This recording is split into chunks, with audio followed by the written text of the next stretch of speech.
Lower the bed to the lowest setting using the pedals on the bottom of the isolette or warmer. The infant should be dressed down to a diaper only and a hat.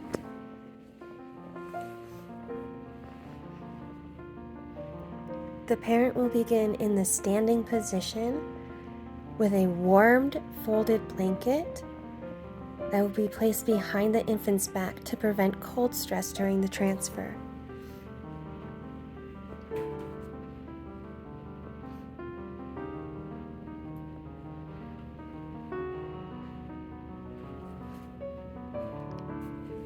The parent will lean their chest over the bed forward as far as they can to lift the infant securely against their body before standing upright.